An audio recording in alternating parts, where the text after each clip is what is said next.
last week we finished the 24 conditions. So today we are on page 622. How ignorance is a condition for formations. So these paragraphs describe in what way ignorance is related to different formations. So it is the application of the the 24 conditions to the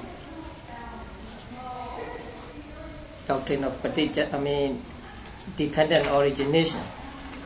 Now, I think you remember that there are different kinds of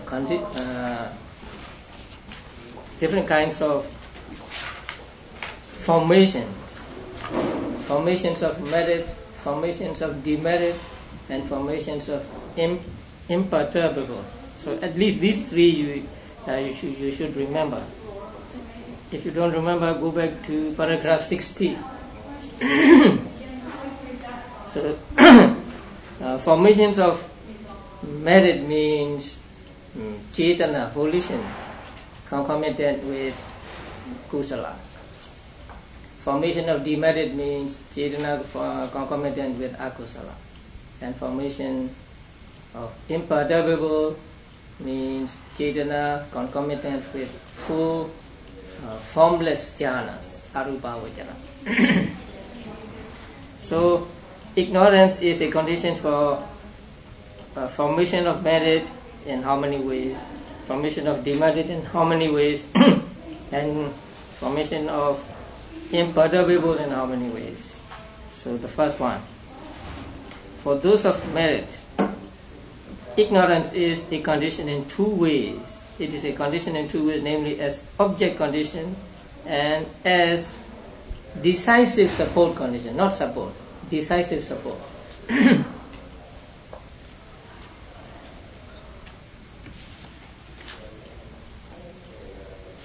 Decisive support. So it is number 9, not number 8.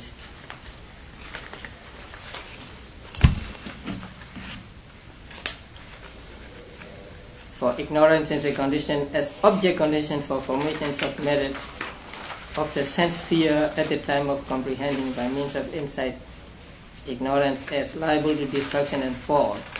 And it is likewise for those of the fine material sphere, rupa vajara, at the time of knowing a confused mind by means of direct knowledge, consciousness, abhinya, through penetrating others' mind and so on. But it is a condition as decisive support condition in two cases, that is to say, for the sense sphere formation in one who, for the purpose of surmounting ignorance, fulfills the various instances of sense sphere, merit making, consisting in giving, etc., and for the fine material sphere formation in one who arouses the fine material jhanas for the same purpose. Likewise in one who effects the merit while aspiring to the delight of sense sphere becoming and fine material becoming because he is confused by ignorance. Now, ignorance is unwholesome, akusala. So how is this related to kusala? See, formations of merit. So they cannot arise at the same time. But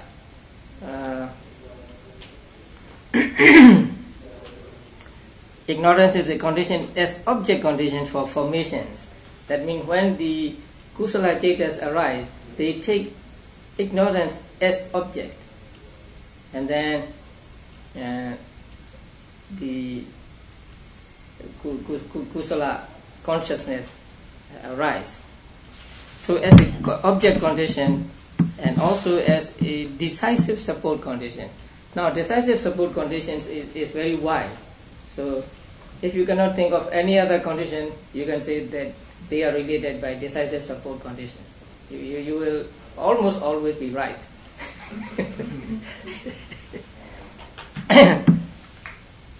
So ignorance is related to formation of merit by two conditions, by two ways, as an object and as a decisive support, and then explanation follows. And then the next paragraph is a condition for demerit, akusala, how ignorance is related to akusala. Now, ignorance itself is akusala, and so there we can have what? Let's see. So, as object condition at the time of arising of greed, etc., contingent upon ignorance. So, ignorance can be object of the akusala consciousness, and as object predominance and object decisive support respectively at the times of giving importance to ignorance. That means taking ignorance firmly and enjoying it, and as decisive support in one who, being confused by ignorance and unaware of danger, kills living things, etc. And then what? Proximity, contiguity, proximity, decisive support, repetition, absence and disappearance for the second impulsion and those that follow. Now, you know there are 10 jhana movements in the thought process. I mean, seven jhana movements in a thought process. So, ignorance concomitant with the first jhana is a condition for second, and then that concomitant with second to the third and so on, as proximity, contiguity, proximity, decisive support, that is the variety of decisive support, repetition, absence and disappearance. One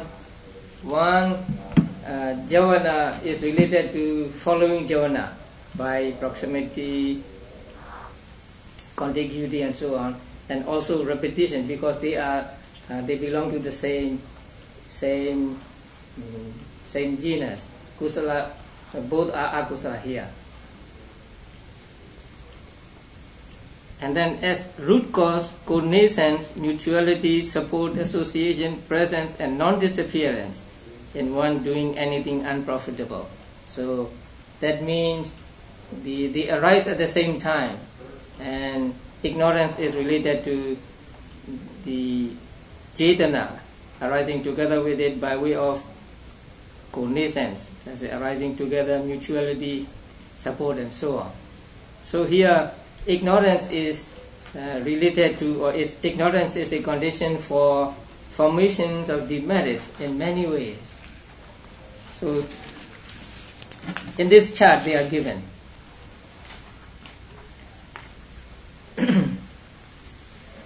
So the first is conditioning, that is the condition, and then second column conditions, and the third conditions. So if you look at it, you understand easily. So ignorance is a condition for formations of merit by number 2 and number 9 conditions. So you have to refer to this page again and again for numbers 1, 2, 3, 4 and so on. And then ignorance is condition for formations of demerit by number 2. Then aramana dipiti, that is a variety of 3. That is object decisive support. Then aramanupanisya, that is a variety of 9. And then 9, 4, 5. Anantarupanisya is a variety of 9. And then 12, 22, 23. And ignorance is a condition for formations of imperturbable by 9. By what? By 9 only.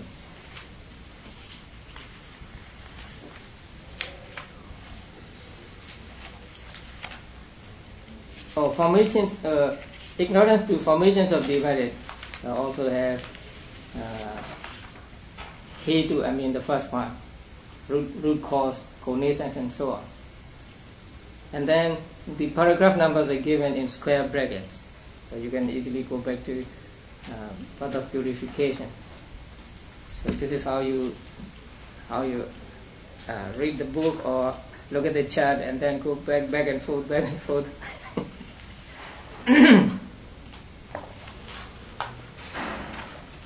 So for the imperturbable also, what condition? Only decisive support condition, because the conditioning factor is ignorance, and the conditioned states are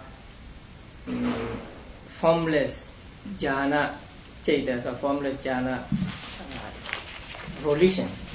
So it can only be through decisive support and no other, because they do not arise together, and so there can be no root cause or cognizance, mutuality and others. So this is how we apply the 24 conditions to the dependent origination. Only when we apply this to the dependent origination do we really understand it. Otherwise, our understanding is not perfect. So here we know that the first factor, the conditioning factor, and the conditioned factor, how they are related by way of any of these 24 conditions. And so when we see the conditions, we know that the conditioning factor and conditioned factor either arise at the same time or they arise at different times. And if they arise at the same time, then there can be cognizance condition, mutuality condition, and so on. So in the chain of causation, sometimes the relationship is not as cause and effect, not as producer and produced, but just as helping each other, or one helping the other while arising at the same time. So sometimes the effect arises together with the cause or conditioning factor, and sometimes it doesn't. Now, next group of paragraphs, beginning with 105. So it is no single fruit from single cause. Now, in the formula, it is said that depending on avijja, there are formations. Depending on formations, there is consciousness, and so only one cause is mentioned in this formula. And so here the question is ignorance the only condition for formations, or are there other conditions? Then, if it is only one, there follows the assertion of a single cause, which is rejected in Buddhism. So Buddhism accepts multiple results from multiple causes. So if you say that the ignorance is the only condition for formations, then you are asserting that there is one cause only, or a single cause, and that is not accepted. But then if there are others, if there are many, then the description of it as a single cause in the formula is incorrect. If there are other causes, why did Buddha say just avijja? I mean, just ignorance, just formations, just consciousness? The answer is, it is not incorrect. Why not? Here is the reason. And then it states that in the teachings of the Buddha, there is no single or multiple fruit of any kind from a single cause, nor a single fruit from multiple causes, but only multiple fruit from multiple causes. So this is the Buddhist standpoint. Many causes, many fruits. So from multiple cause, I think we can leave out so. We can just say from multiple cause. In other words, from temperature, earth, seed and moisture, it seems to arise a multiple fruit. In other words, the shoot, which has visible form, odor, taste, and so on. The sentence beginning with so, or if we take out so, from multiple cause, is the explanation of sentence, previous sentence. So just as we see that from temperature, earth, seed and moisture, we see the fruit, or the fruit means here the result, the shoot, which is visible form, odor, taste and so on. So from multiple causes arise multiple results. But one representative cause and fruit given in this way, with ignorance as condition, there are formations, with formations as condition, there is consciousness, have a meaning and a use. We always translate atta as meaning. I think we should say here, have a kind of benefit and a purpose.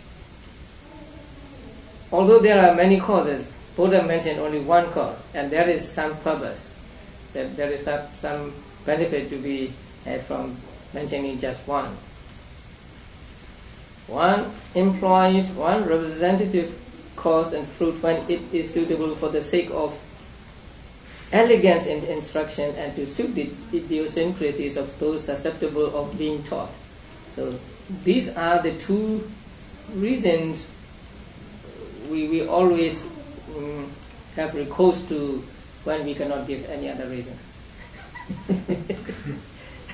Why Buddha say that there is depending on avijja sankhara arises, and not depending on avijja and others sankhara arises? Then our answer is because of the elegance in instruction, because Buddha was the Lord of the Dharma, and so he had many ways of teaching, and also it is to suit the likes or dislikes of the listeners. So these are the two reasons. In Mahayana we have the term upaya. Yes, which is skill and means. Something like that. Which is here we call it the susceptible of beings to be taught. That is, listeners are familiar with different terms and different likes and dislikes they have. So to suit them, sometimes Buddha taught only one cause, sometimes maybe two causes, and so on. Now, what is important is the next sentence. And he does so in some instances because it is a basic factor. He sometimes he gave only one cause, although there are many causes, because it is a basic factor or basic cause. And in some instances because it is the most obvious cause. And in some instances because it is not common to all. It is peculiar to that topic only. And then the next paragraph explains that in detail, pointing out the texts from the suttas. So in the passage, with contact as condition, feeling, he mentions a single cause and fruit because they are basic factors. For contact is the basic cause of feeling, since the kinds of feeling are defined according to the kinds of contact, as eye contact born of feeling born of eye contact, feeling born of ear contact, and so on. And feeling is contact's basic fruit, since contact is defined according to the kinds of feeling that it produces. That is one thing. He mentions a single cause in the passage, disease due to phlegm, because that is the most obvious. But there are other causes too, like karma. So for here, what is obvious is the phlegm, not the karma, etc. Karma and climate and others, mentioned later in the same sutta. He mentioned a single cause in the passage because any states, whatever that are unprofitable, are all rooted in unwise attention, because it is not common to all. Now here, unwise attention is given as a cause, or say the root of what is unprofitable, root of akusala. So here unwise attention is given because it is not common to all. It is peculiar to akusala only. So the next sentence doesn't give that meaning.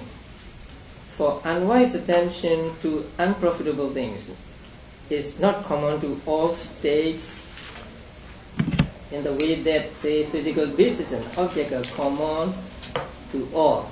Actually, what it means is unwise attention is an uncommon cause for unprofitable states, or peculiar cause for unprofitable states. Now, when unprofitable states arise, they arise due to the unwise attention, and also they arise depending on the objects, depending on the senses. So objects and senses are also conditioned for the akusala to arise. And also, physical basis means senses. But they are not peculiar to akusala only. So you see something and you have the eye consciousness, and that is not akusala. And even though you see something and you later on at the javana moment you may have kusala consciousness. So the objects and the senses are not peculiar causes for eye consciousness to arise or consciousness to arise. They are common. But the unwise attention is a peculiar cause for akusala. So if we have unwise attention, we will have akusala javana. If we have wise attention, we will have kusala javana. So we see something and sometimes we have kusala or we have akusala. That depends on whether we have wise attention or unwise attention. So here, for unwise attention is the uncommon cause for unprofitable states. We should say like that. Not unwise attention to unprofitable things. Buddha said here, see, unwise attention is all unprofitable are rooted in unwise attention. So they are caused by unwise attention. Although they need other conditions to arise. That is physical basis and object. So physical basis and object are common causes for kusala, both kusala and akusala. But the unwise attention is a cause for akusala only. Consequently, although other causes of formation such as physical basis and object, cognizant states, etc. actually exist, and still ignorance may be understood as the representative cause of formations. Firstly, because it is the basic factor, or this is the application of that to the present topic. So here ignorance is mentioned alone because it is the basic factor as the cause of other causes of formation such as craving, etc. As it is said, craving increases in one who dwells seeing enjoyment, and with the arising of ignorance there is the arising of kangas. And again, because it is the most obvious in the passage, not knowing because in ignorance he forms the formation of merit, and lastly because it is not common to all. So the use of one representative cause and fruit should in each instance be understood according to this explanation of it. So avidya, ignorance is mentioned alone because it is a representative cause of formations, and because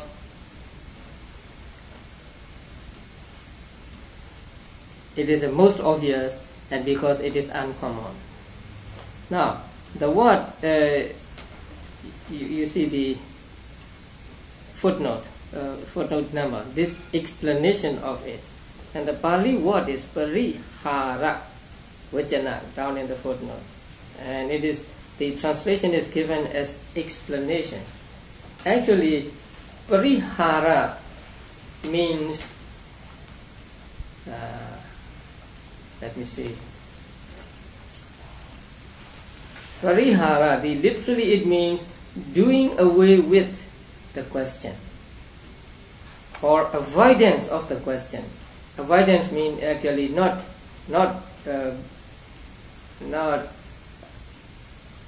running away from it, but doing away with it, or when you give answer, you are what do you call, getting rid of the question, something like that. So simply it may mean a reply or an answer, not the explanation actually.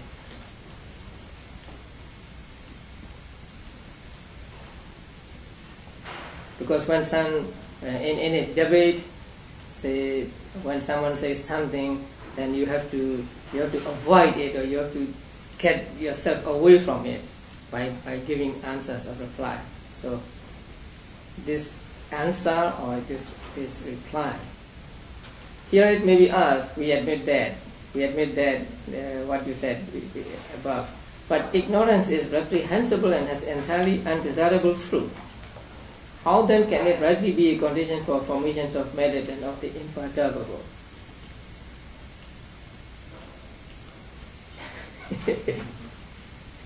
Sugarcane does not grow from bitter nimba seeds.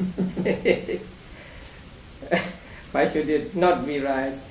For in the world, that is, even among thinkers outside the dispensation, it is recognized that both as opposed and unopposed and so on. Now, you know what nimba is? N-I-M-B-A. It's not an English word. It's a kind of tree. I haven't seen the tree in this country. It grows in tropical countries. It's small, long leaves, and its taste is bitter. Leaves as well as the fruit is bitter, and also the branches, the wood is also bitter. And in the East, monks use the branches of the tree for toothbrush. Have you seen toothsticks monks use?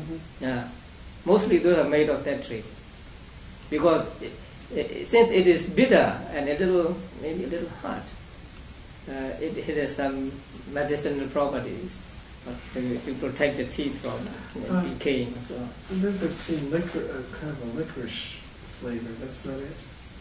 No. Not a licorice.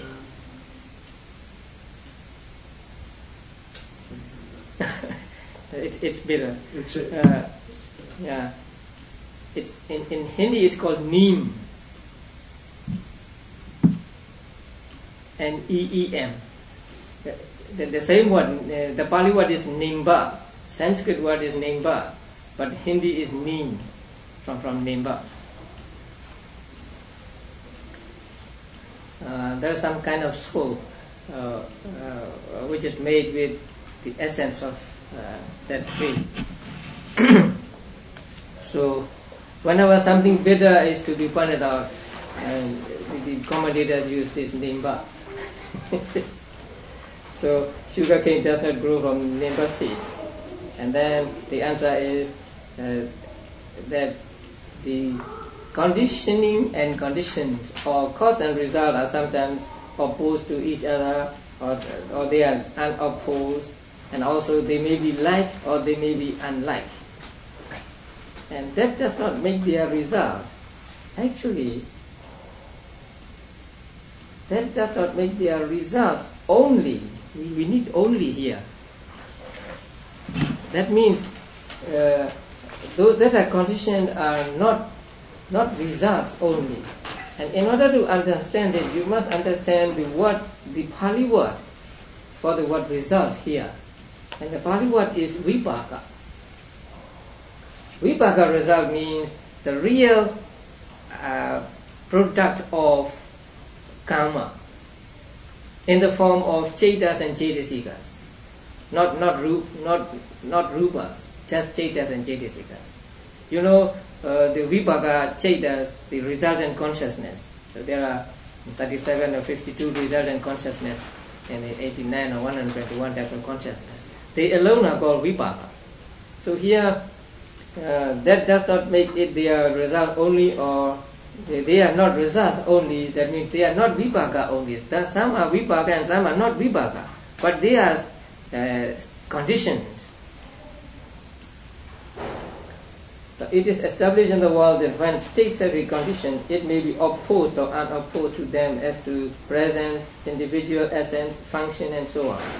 For a preceding consciousness is a condition opposed as to presence for the succeeding consciousness. So, say number one consciousness is a condition for number two consciousness. But it is opposed to number two as to presence. That means when number two arises, number one is no longer there. So one is absent and one is present.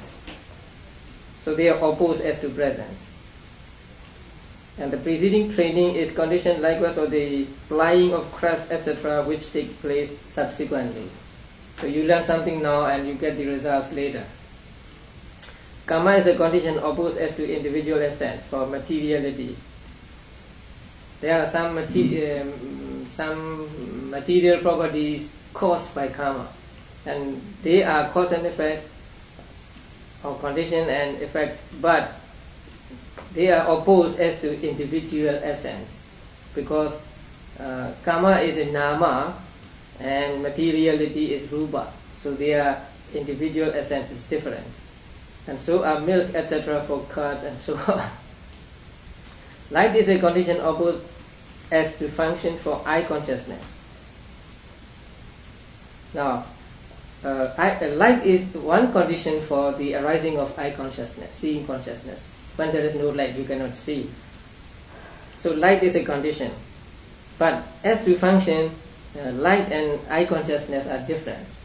So light is a function of dispelling darkness, and eye consciousness is a function of knowing the object.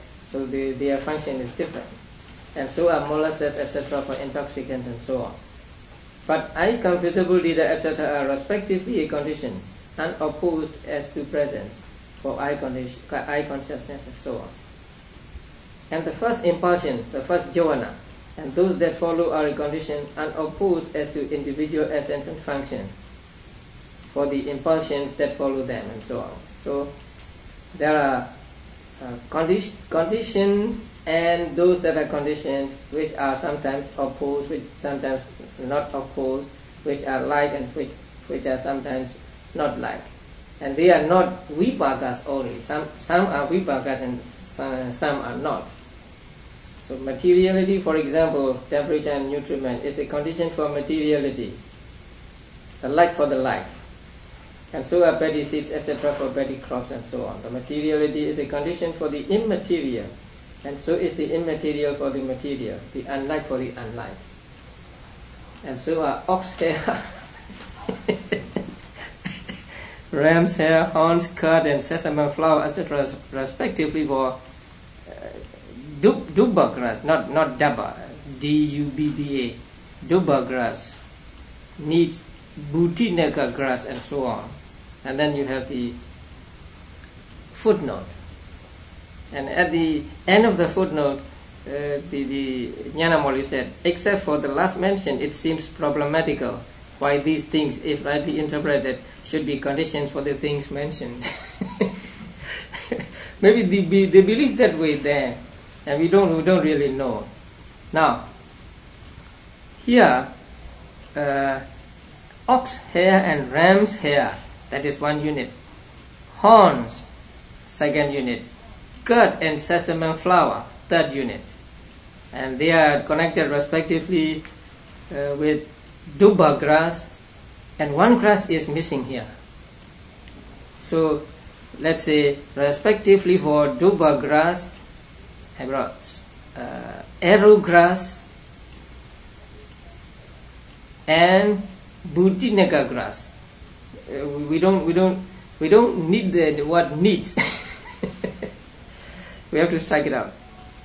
So respectively for dubba grass, arrow grass, and Visuddhimagga grass. Maybe when there are ox hair and ram's hair, the grass called dubba grass grow there. Maybe grow abundantly. And the second is arrow grass. I don't know what arrow grass means. All of these are difficult to understand. Visuddhimagga grass is translated in Burmese as fragrant grass. Maybe grass which has some smell, some good smell. So these are conditions for those kinds of grass. So when there are horns and the arrow grass grow, and when there are curd and sesame flower, the Visuddhimagga grass grow, and so on. And those states for which these are the opposed and unopposed, like and unlike conditions, are not the result, not the vibhagas of these states as well. They are not the vibhagas, but they are conditioned by the others. So although this ignorance is entirely undesirable fruit for its result and is reprehensible in its individual essence, yet it should be understood as a condition, opposed or unopposed, and like or unlike, as the case may be, to the presence, function, and individual essence for all these formations of merit and so on. So they can be, ignorance can be the condition for both formations of merit, formations of demerit, and formations of imperturbable. And then the next paragraph, moreover, there is this way of explanation as well. And here explanation is that if you are ignorant of, if you do not know correctly about death and reappearance, that is patisandhi, rebirth and round of rebirth, and the dependent origination, then you do these formations because of ignorance of death, because of ignorance of reappearance or rebirth. So you do sometimes good formations, sometimes bad formations. So the first one. Firstly, when he is confused about death, instead of taking death thus, death in every case is breakup of aggregates, he figures that it is a lasting being that dies, that it is a lasting being's transmigration to another incarnation, and so on. When he is confused about reappearance, that is patisandhi, instead of taking rebirth thus, and so on. So if you have ignorance about death, reappearance, and then round of rebirth, and then characteristic of formations, and dependently arisen states, then you do kusala and akusala formations. Now, the verse given on page 626 is often quoted when you want to explain what samsara is. So samsara is the endless chain of aggregates, of elements, of bases to that carries on unbrokenly, is what is called the round of rebirth. So this is the definition of samsara. Samsara is just endless chain of, or endless arising and disappearing of aggregates, elements, bases, and others. Now,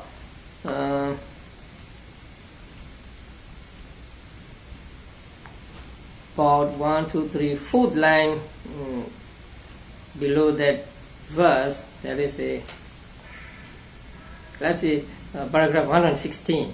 When he is confused about the characteristic of formations, instead of apprehending their specific and general characteristics, he figures that formations are self, and so on. Now, there are two kinds of characteristics now, specific and general. Specific means, say, matter has the characteristic of being molested or characteristic of change, and that is specific characteristic. And then, let's say, feeling.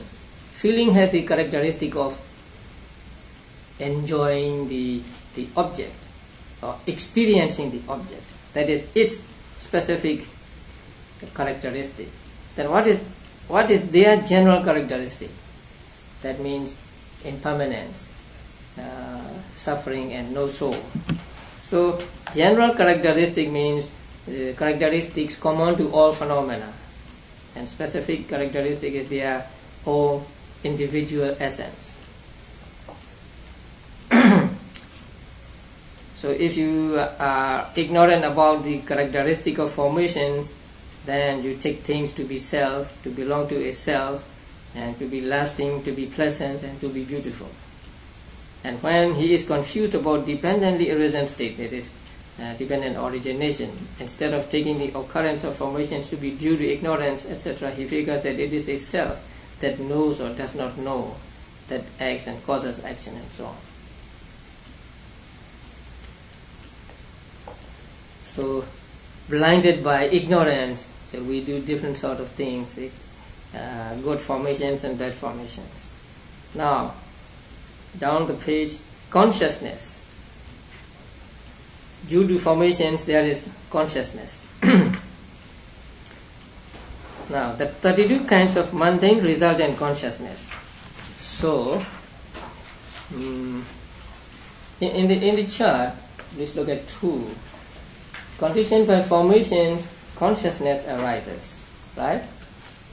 And consciousness means 32 lokiya vipaka cetas, mundane resultant consciousness, 32. And they are mentioned in paragraph 120. Now, there are a lot of numbers here, and the author says, see table 2 for bracketed numbers that follow. So you have to look at table 2 at the end of the book. But in brief, they are just the resultant consciousness belonging to mundane sphere.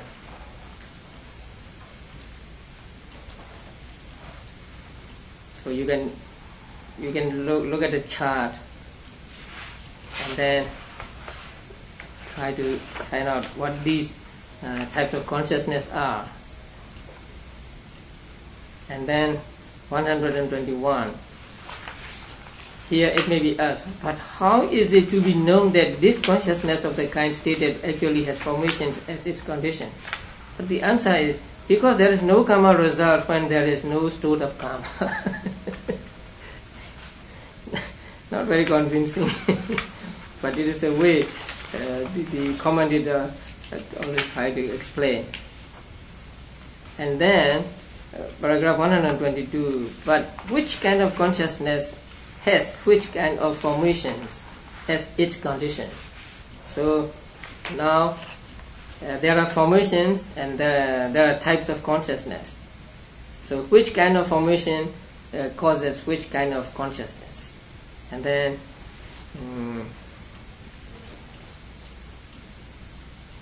the resultant types of consciousness are given here.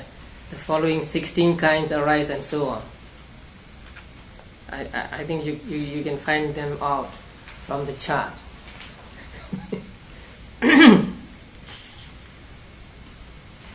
Then, so paragraph 122 is for Kama Vajra, and then 123 is for Rupa Vajra, fine material sphere, and 124 is for what? Demerit, akusala.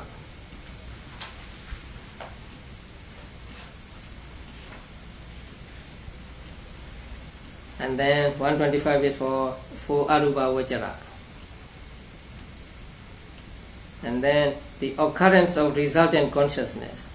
Now, this resultant consciousness all occurs in 2 ways, namely A, in the course of an individual existence or continuity, and B, at the rebirth linking moment. So, the first is what? Individual existence or continuity, and B is rebirth linking. Now, the very moment of rebirth linking is taken as rebirth linking here. So after that moment, the whole life is called continuity. And when karma gives results, it gives results at the moment of relinking and also during life. So when we ascertain the results of karma, then we have to understand what kind of result is given at the moment of relinking and what kind of result in the course of life. So there are two kinds of giving results. And herein there are 2 fivefold consciousness and so on. They are given here. Now, do you know what these A, B, and then with others D, H, and so on in other paragraphs? What do they represent? Do you remember them? We have A and B here, right?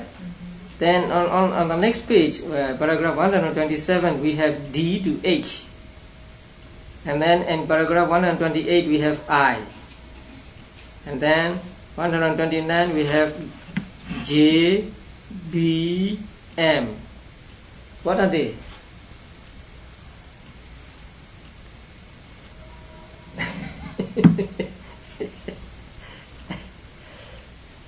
Now, go back to page 513.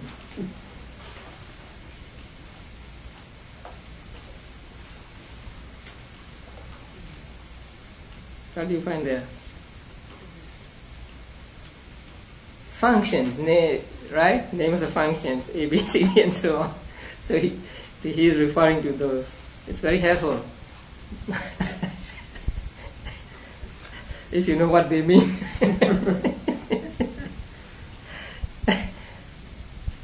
So these types of consciousness are